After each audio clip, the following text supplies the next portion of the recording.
Yo, MONS! Welcome to Con's Potatoes. I'm your average moviegoer here, Mikey Con.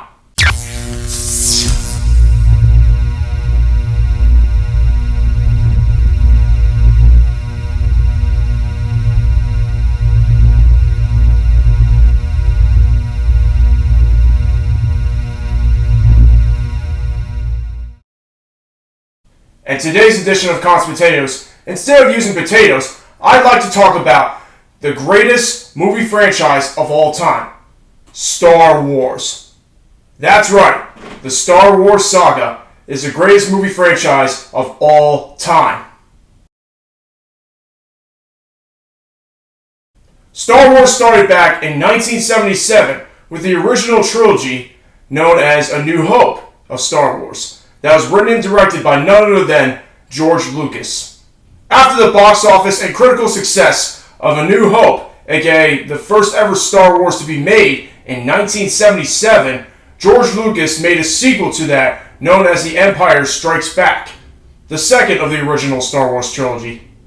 After The Empire Strikes Back with a critical success and commercially box office success, George Lucas made the third of the final original trilogy, The Return of the Jedi. 16 years later, George Lucas came back in the Star Wars saga and decided to make a prequel trilogy to the original trilogy. It started off in 1999 with The Phantom Menace. From there, after the box office success, George Lucas in 2002 made Episode 2, aka Attack of the Clones, which was a sequel to The Phantom Menace. Then from there, George Lucas in 2005, 20 years ago today, made Episode 3, the final movie of the prequel trilogy, Revenge of the Sith, which will be the final Star Wars movie before the first ever Star Wars ever made, aka A New Hope, which technically is Episode 4, but we all know how to watch Star Wars. I wasn't born in the 70s, but if I did, I would experience what it was like to see absolute cinema at its most finest yet. 7 years later, George Lucas decided to sell the rights of Star Wars to Disney for $4 billion. Yet, all in all, it may have been worth it to him making all that money, but is it worth it? Really, is it worth it? 3 years later, Disney made a whole new trilogy, which will be the sequel trilogy to the original saga. It started off with Episode 7, The Force Awakens. From there, 2 years later, it spawned to a sequel to The Force Awakens, The Last Jedi. And then 2 years later, it spawned the final film in the sequel trilogy, The Rise of Skywalker. Between the years gap of The Force Awakens and The Last Jedi, Star Wars made a spin-off prequel film to the very first Star Wars made, A New Hope, known as Rogue One. And then between the years gap of The Last Jedi and The Rise of Skywalker, it made another spin-off film prequel to the original film, which would be Solo, a Star Wars story, which focused on the origins of the character Han Solo. And now, I'm here to talk to you about the rankings of the Star Wars films, what I think is considered the worst to the best. Worst to the best. There were 11 live-action Star Wars films made, and then one animated film called The Clone Wars. I've never seen The Clone Wars before, but today I'm here to rank all, not just 9 parts of the Star Wars saga, but along with 2 of the standalone films, aka the spin-off prequels within this saga. First, let's start with rank number 11.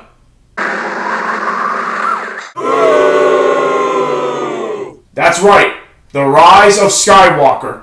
The Rise of Skywalker I consider to be the worst of the Star Wars saga films. The reason why I say that is because, here's the story. Rey, Finn, and Poe lead the Resistance against a final stand against the First Order and the villain himself, leader of it, Kylo Ren.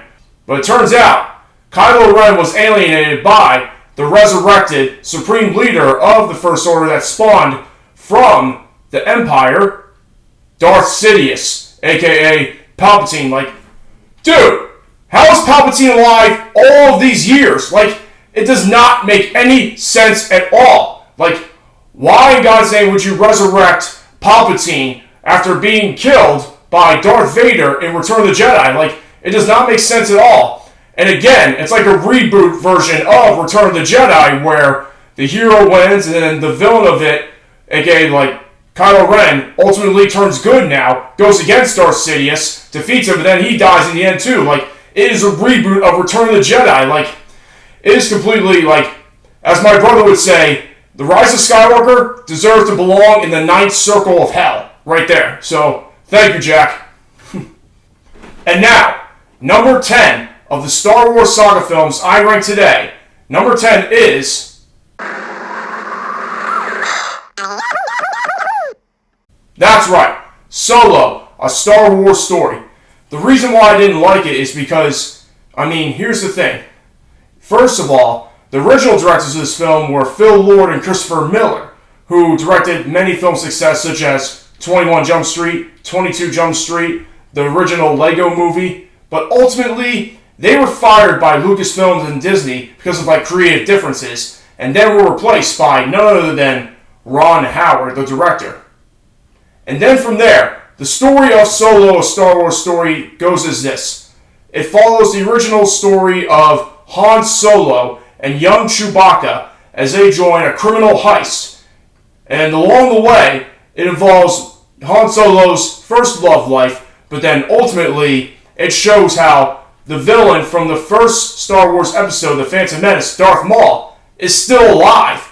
Like, how is he still alive even after he was killed in The Phantom Menace? And this film in particular, Solo, A Star Wars Story, takes place 10 years before the events of the very first Star Wars, aka Episode 4, A New Hope. Like, it does not make any sense at all. Like, come on, Disney. Again, this is Disney's fault. And now, let's check out rank number 9 I give of the Star Wars saga. Misa needs a jack-off. That's right, Episode 1, The Phantom Menace, I rank as number 9 in my Star Wars saga list. The reason why I do that is this. George Lucas may seem that he has a comeback with the Prequel Trilogy in 1999 with Star Wars The Phantom Menace, but at the same time, it could be like more humor to the Star Wars and then at the same time making Star Wars fans feel stupid and such. I mean, first of which, you got young Anakin Skywalker here before he turns into Darth Vader, played by the young kid who is desperately wanting a Turbo Man from Jingle All the Way with Arnold Schwarzenegger and such. Like, dude, that's all you gotta do is like cast that kid from Jingle All the Way and then expect him to be going home free with lots of money, great acting career? Yippee! Like, come on, dude. Seriously.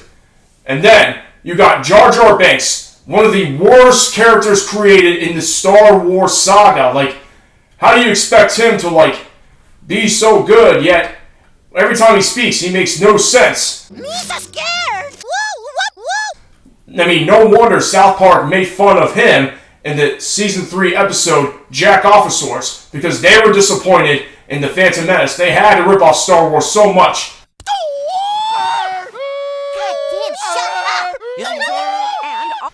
Even though that episode was like the worst episode of South Park history, at the same time though, it does provide a great example of how they described Episode 1 of The Phantom Menace. So, Trey Parker, Matt Stone, you guys are geniuses for that matter. Thank you very much. The story of Episode 1, The Phantom Menace, sets as this. Jedi Master Qui-Gon Jinn, played by Liam Neeson, and his apprentice, Obi-Wan Kenobi, played by Ewan McGregor, as they travel to the planet Naboo to protect the princess, Padme, involving a trade dispute between different world leaders and such, so they can finally settle peace and not draw the war into an attention.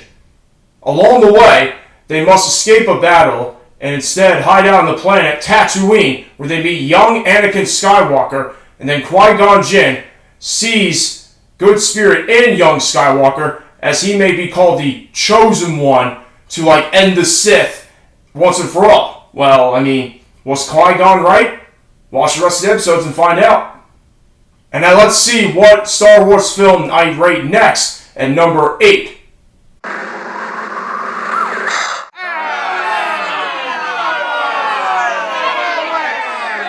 That's right, Star Wars The Last Jedi, Episode 8 is what I rate as 8, because, once again, it is a reboot of the 5th episode, The Empire Strikes Back.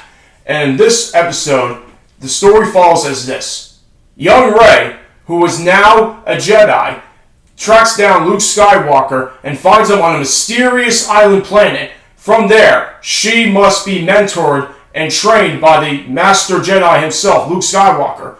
Although Luke Skywalker at first did not want to return to the Jedi world after failing to train Kylo Ren from the events of the 7th episode. And also, General Leia Organa, Poe, and Finn try to escape a First Order attack in the Resistance fleet, but somehow were attacked and then must do whatever they can to stop the First Order. The question is, can Luke Skywalker return to training in the Jedi world and hopefully put a stop to this First Order? And now, ranking number 7 of the Star Wars saga is... That's right, ranking 7 on the Star Wars saga list is Episode 2, Attack of the Clones. In this episode of Attack of the Clones, the story takes place 10 years after the events of the Phantom Menace. Padme returns to the planet of Coruscant, where she's ready to vote, but ultimately was attempting to be assassinated by an assassin himself, Jango Fett. Learning of this assassination attempt, Jedi Master Obi-Wan Kenobi and his new apprentice, Anakin Skywalker, who is now played by Hayden Christensen, his Star Wars debuted. They are both assigned to protect Padme until they receive word of another assassination attempt while she's sleeping at night and track down this mystery assassin as she was taken out by Jango Fett, the true assassin of this assassination attempt to begin with. From there, Obi-Wan Kenobi tracks down this mystery suspect, Jango Fett, on a different planet, while Anakin is assigned to protect Padme on their planet Naboo, where she's from. Along the way on Naboo, Anakin and Padme start to form a romance relationship of which they cannot show to the public because a Jedi being married and having kids is forbidden. As for Obi-Wan Kenobi, he also discovers a clone army and the truth beyond the Separatist movement that eventually he gets captured by former Jedi turned to the dark side, Count Dooku, who as of now is Darth Sidious' apprentice in that episode. From there begins the whole Clone Wars, as the General Republic has their own clone army to fight against. The reason why I rank this film number 7 is because I feel like maybe the script can be kind of shady sometimes, and we all know the performance of young Anakin Skywalker, now 10 years older, in this film, played by Hayden Christensen, could be polarized to some viewers. Not to mention the young performance of the young kid playing Boba Fett, who eventually becomes the assassin in the original Star Wars trilogy, and then his father, Jango Fett, along the way. This party's over. And now, let's see which Star Wars film I rank of number 6 on the Star Wars saga. That's right, Rogue One I rate number 6 on the Star Wars saga list. The plot of Rogue One is this. This film sets a week before the events of Star Wars A New Hope happens. It follows a group of rebels who plan on stealing code plans on how to destroy the Death Star, which is the ultimate weapon of the Galactic Empire. The main character is this, Jyn Erso, as she teams up with all these rebels, aka Andor right here, who as of now has a show on Disney+, Andor. The reason why I rank this film number 6 is this. First off, it is made by Disney, which is, again, Disney is desperate for money, so they need to make all these spin-off stories, reboot stories or whatever, yet this film, I believe, was still entertaining in a way. Not to mention Darth Vader's attack on the group of rebels, too, that survived after the destruction of the planet. But then the fight sequences were also great, especially by Chirrut, who is blind, but he can fight anybody at any time, and repeat this quote, "I am with the Force, and the Force is with me," which I believe was really great, of course. Really, really great. But when it comes to prequel spin-offs within the Star Wars saga, I believe Rogue One was better than Solo, A Star Wars Story. Sorry, Jack, but Rogue One was great, but Solo, a Star Wars story, sucked ass. Believe me, bro. Believe me. And now, the Star Wars movie that I rank as number 5 is...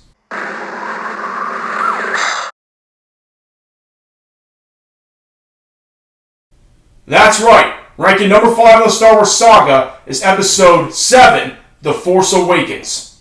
In Episode 7, The Force Awakens, after the fall of the Empire, a new evil empire known as the First Order rises from the ashes of the Empire and starts a whole new retaliation revolution against the Resistance and all planets throughout the galaxy, led by none other than Kylo Ren.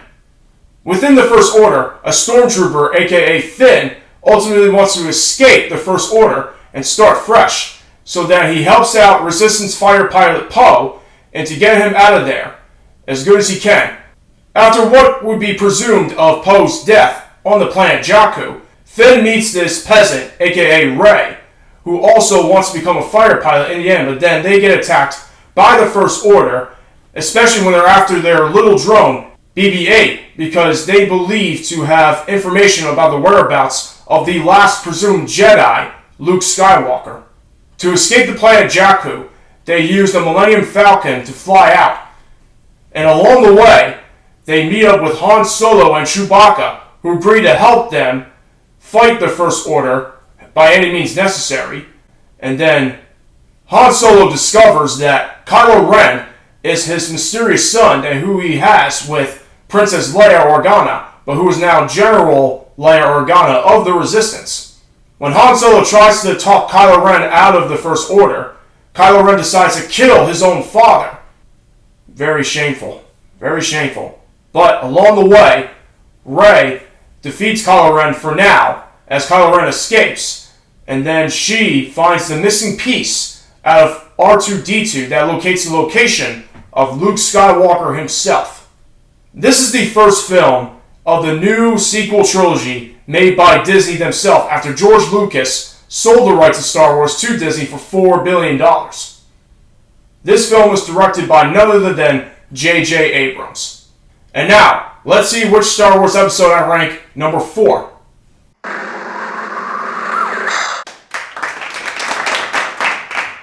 That's right. Number 4 ranking on Star Wars Saga I give is Episode 6, The Return of the Jedi. The Return of the Jedi is the last film of the original Star Wars trilogy. In this film, battle continues between the Galactic Empire and the Resistance. Plus, Han Solo has been frozen in carbonite by the Empire, while Leia Organa does whatever she can to set him free. But along the way, she's captured by Jabba the Hutt because Han Solo promised him more money after borrowing the Millennium Falcon from the events of the first Star Wars film made, A New Hope. Also, Luke discovers the truth that Darth Vader is his father and tries whatever he can to bring Darth Vader back from the dark side. The reason why I rank this film number 4 is this. The story is quite good in a way, but there's a planet full of Ewoks. There is Senator Palpatine, who doesn't show much action in the Star Wars films until the last of the original trilogy, and Luke discovers a secret that all along, Princess Leia Organa, his so-called love interest, is his sister. He's my brother.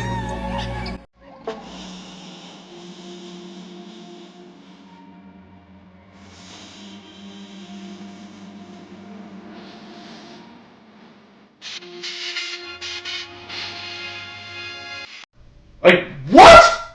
Like, how could you kiss a dude and then ultimately discover he is your sibling? Like, bruh! Bruh! Bruh! Come on. George Lucas, what is wrong with you, bruh? Like, how could you write that shit into this film like that? Like, it's fucking incest, man. Like, come on! But ultimately, though, Darth Vader kills Darth Sidious, aka Palpatine, the true mastermind behind the whole empire, and somehow Darth Vader kills him by picking him up and throwing him down into the ship beam, ultimately killing him and killing the second Death Star that was built. Luke Skywalker tries to save him, but Darth Vader decides no. He doesn't want to be saved, but he'd rather look upon his son without his mask for the first time. Luke Skywalker ultimately defeats the Empire, and then afterwards celebrates on the planet Kishnu filled with Ewoks. And now let's go to which Star Wars film I rank as number 3 on my Star Wars Saga list.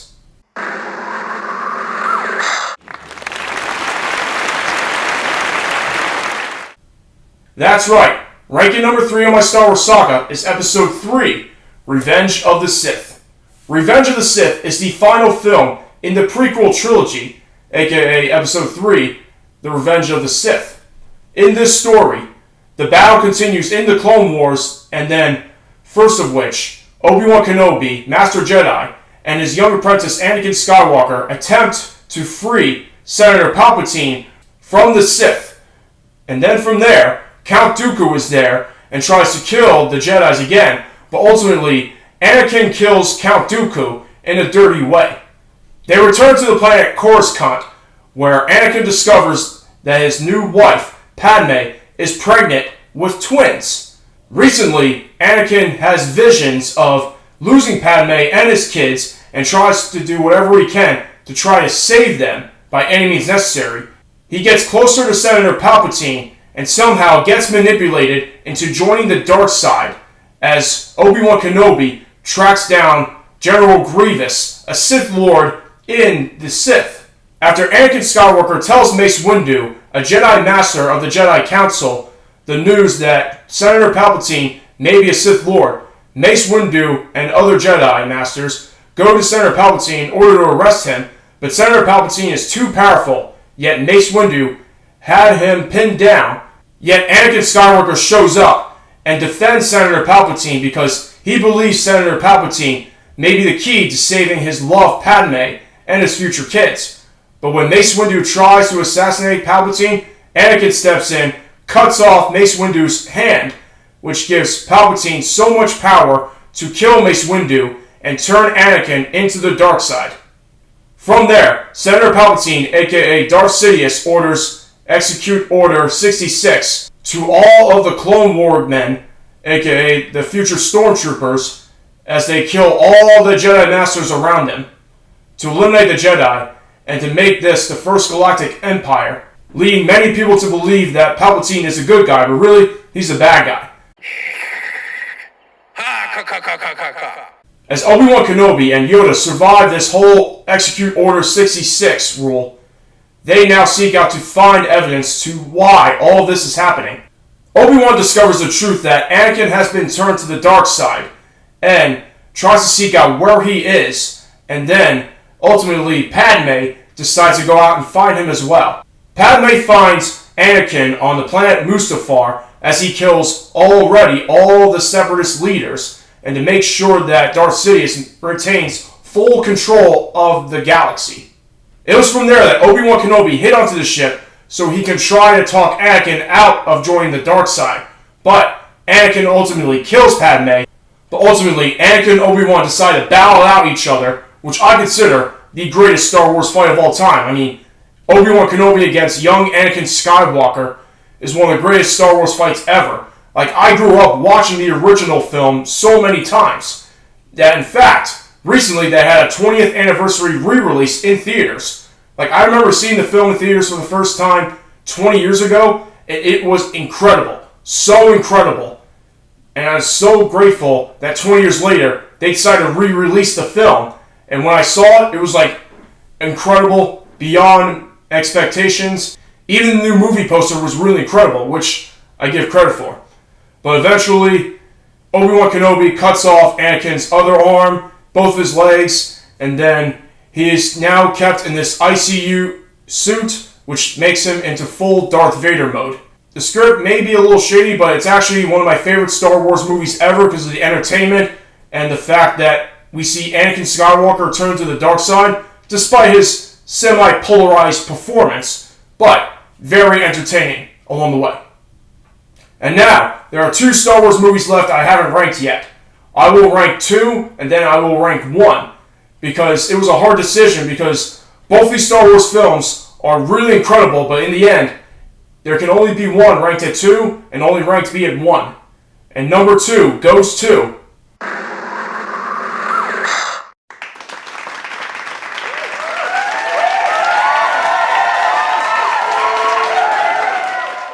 Star Wars A New Hope. That's right, Star Wars Episode 4, A New Hope. The first ever Star Wars film that was written and directed by George Lucas back in 1977, and the first Star Wars film ever made. Like, it changed the whole dynamic of blockbuster films, science fiction films, and cinema in general too. Because without that, we would never had box office science fiction films such as Ghostbusters, Marvel's Avengers, Harry Potter, Lord of the Rings, and so many more movies. In this film, the Galactic Empire rules the galaxy throughout the fictitious galaxy set out there in a far, far away.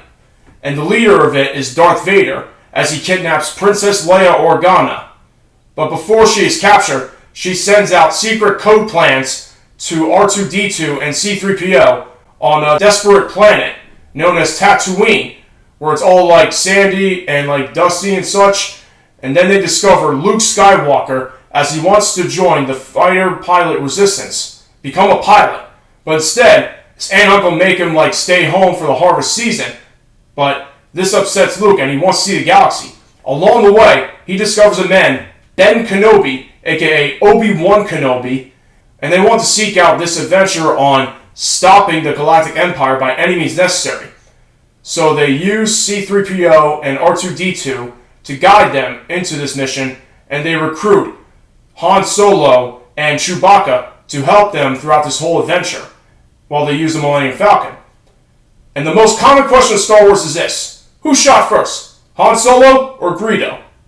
You tell me. Along the way, they rescue Princess Leia Organa from the Death Star, and then Obi-Wan Kenobi battles Darth Vader once again, but then ultimately Obi-Wan Kenobi lets Darth Vader kill him because it's not Obi-Wan's destiny to defeat Darth Vader. It is Luke Skywalker's destiny too.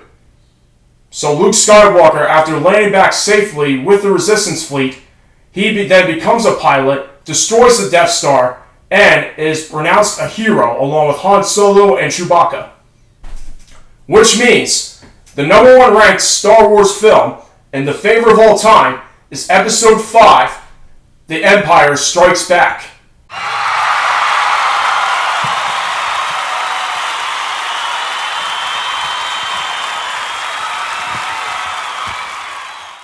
That's right, The Empire Strikes Back. The story sets 3 years after the events of the original Star Wars film, A New Hope, as Luke Skywalker gains training methods from Master Jedi himself, Yoda. That's right, for the first time in this Star Wars saga, the original Star Wars trilogy, they introduce Yoda, one of the most powerful Jedi Masters in the whole galaxy. He trains Luke Skywalker in order to fight Darth Vader. Along the way, Han Solo and Leia Organa try to recruit Lando Calrissian to help them fight against the Galactic Empire, but it turns out Lando made a deal with Darth Vader, turned his back against Leia and Han Solo, and somehow are imprisoned, where Han Solo turns into carbonite. Luckily, Han and Leia were able to exchange words to words within each other before Han Solo gets frozen in carbonite. I love you. I know. And again, why should Leia kiss Luke if they're actually siblings? I said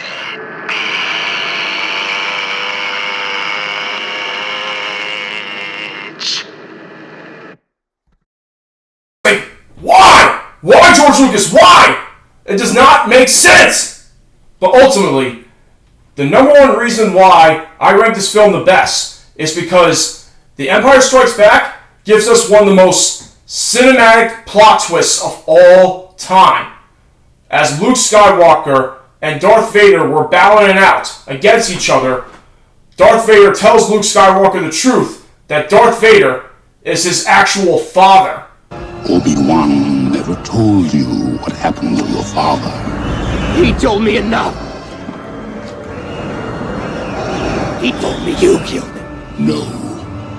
I am am your father. Like, whoa. Like, how is that possible? If I went to the year of 1980 to watch the original Empire Strikes Back for the first time in theaters, especially on opening night, I'd be like, whoa. How could that be possible? Like, it's insane. But then ultimately along the way, as Star Wars movies were getting more and more made every year, especially in the prequel trilogy, it starts to show us how young Anakin Skywalker becomes Darth Vader, you know? So there you have it. Instead of using potatoes in this video, I decided to rank the entire Star Wars saga, all 11 action films, from worst to the best. Worst to the best. I hope you enjoyed this video. If you haven't already, please like and follow Cons Potatoes on YouTube and Instagram. And everyone, may the Force be with you.